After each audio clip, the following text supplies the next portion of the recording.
read or write. And do you remember how Jesus taught them? Somebody tell me, how did he teach them? What did he use? He used parables. What are parables? Parables are stories. And I heard coming out of all of you, and Sister Jackson, I heard coming out of you too this morning, you know, I couldn't even see that woman's face, and I fell in love with her. Really and truly. I walked over there and told her that after I heard what she said. It amazes me what she has done as a mother in teaching children. Oh, how the world, how your world and my world needs to see that.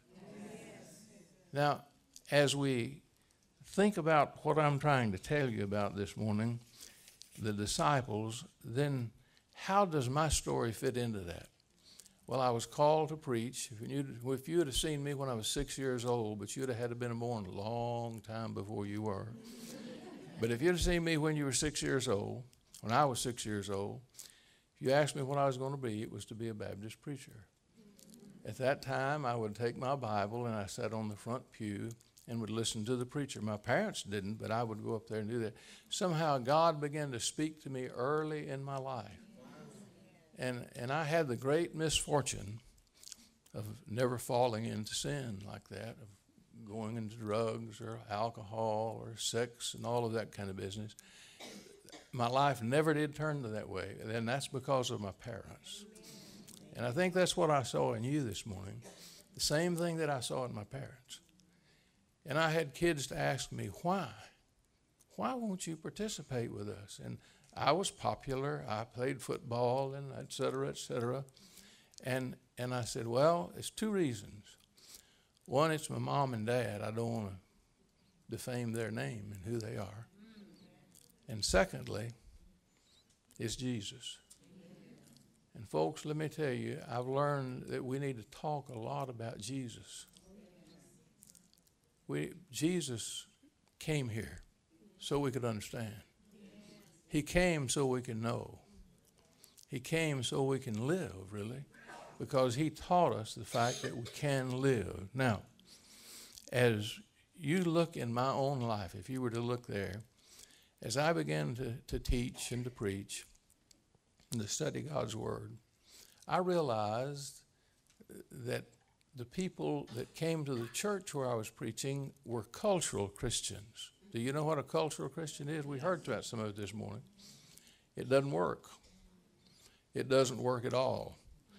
And I remember right out of seminary, I was called to a big church. And I didn't know what I was doing. I had a crew cut, looked like a little boy, you know. And it had 1,500 members in the church and a multiple staff and all kinds of trouble they had. And I began to share my heart with those people. And the chairman of the deacons came up to me one morning, and he was a little short fella, and I'm short, but he's shorter than I was. He put his arm around me like this, patted me on the back, and he said, preacher, don't get so upset about the way we are. We've been this way 100 years.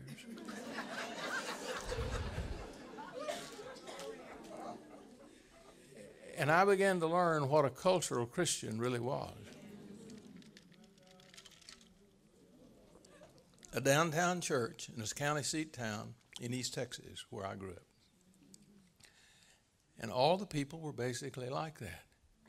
So since that first church, once I was out of school, I have been in trouble. Now, he asked us this morning, do you like change? I do like change. God made me that way, and I want to change. I have been blessed by coming here and listening to you folks worship the Lord and to teach and to preach.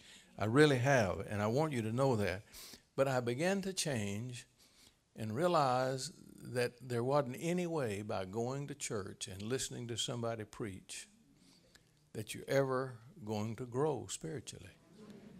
That's what this is all about, our being here today. Well, back in 1966 and 67, I began doing something changing. And the Spirit of the Lord led me in this. And my wife and I got on a plane, and from East Texas, we went to Arrowhead Springs in Colorado. and had a week with Bill Bright and Howard Bald. Any of you know those names?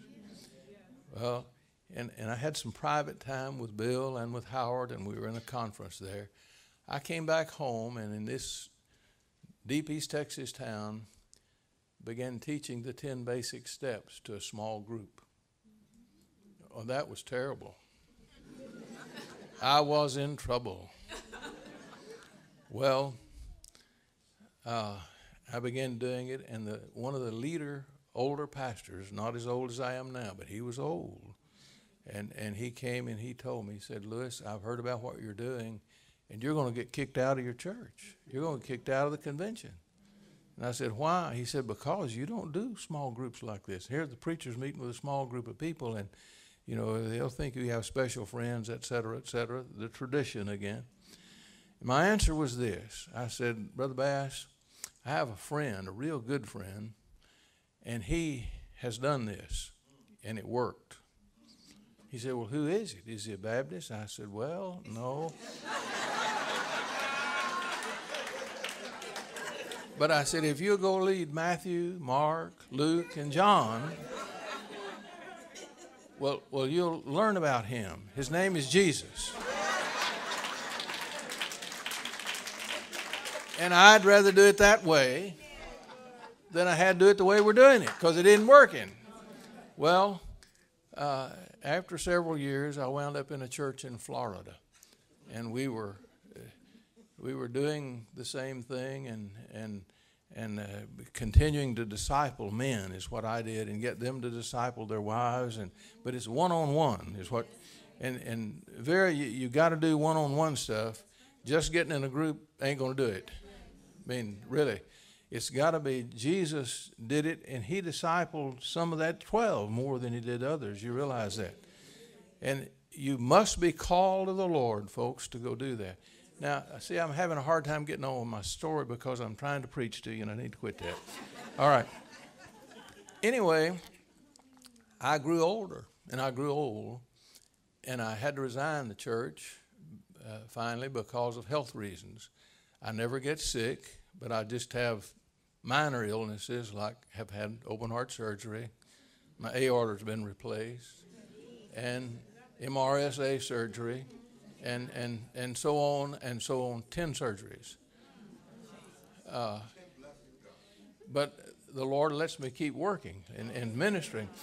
And let me tell you, I was asked, I resigned the church, but my doctors were members of the congregation in which I was in.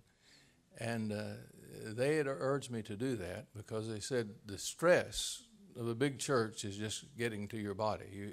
It's difficult. So I resigned, didn't have anywhere to go. My doctor called the next day. And by the way, my doctor for the last 25 years is an African-American, one of my closest friends. He's a great brother in the Lord and the best doctor I've ever had. But anyway, James called me and he said, "Lewis, I want to congratulate you." I said, "What about?" He said, "Resigning the church yesterday." And I said, "Well, what are you talking about, man? I'm unemployed." Well, I wound up the head of a mission organization and in 30 different countries, representatives there, and that was as stressful as a church. Well, the Lord taught me a lot about missions. I'd always had a mission heart, but he taught me a lot about missions as I worked in that area. Then, guess what happened? The National Christian Foundation, the president of it, called me, asked me to come in and see them, and I did. And the founder of the foundation, which is Terry Parker, and the president were there, and they offered me a job. And I asked them, I said, "Why are you doing this? I mean, this was out of the clear blue sky. I didn't know those men." And they said, "Well, 2 of the givers, the donors that use this foundation, 2 of those men have set aside a salary for you for 3 years. And we can't pay you unless you work for us." And I said, "Well, what am I going to do?" And they said, we don't know. Well, what it amounts to, that's now been over 10 years, 10 years and 3 months right now, and I'm still there. And what I began doing was working with major donors Now, a major donor, let me explain something, because I know I'm not talking to me and I'm not talking to you about this. A major donor is people who give at least $1 million or more a year away to the Lord. There are people like that, by the way. There really are. And I have the privilege of working with them, and also of working with ministries. Many of you lead ministries, and what I do is help ministries understand how to relate to and help people of accumulated wealth and how they can give it away. That's what I do. Well, I've been doing that now for 10 years, and it's been an amazing trip. And now I am able to work with the Billy Graham organization, I work with Transworld Radio, work with Campus Crusade, the presidents of all of these ministries, and their donor development people, helping them understand how to relate to this part of the Christian community that the Lord has blessed so richly as far as wealth is concerned. And did you know the dedicated Christians that have made money like that, they are under deep conviction to try to figure out what to do with it, folks. They really are. Well, Avery Willis, do any of you know that name? Some of you would. Avery died about 6 weeks ago. Went to be with the Lord, had leukemia. But he retired from the Southern Baptist International Mission Board about 7 years ago. And he was a part of this organization called Table 71. I'm going to tell you about that. Is it all right if I sit down for a moment?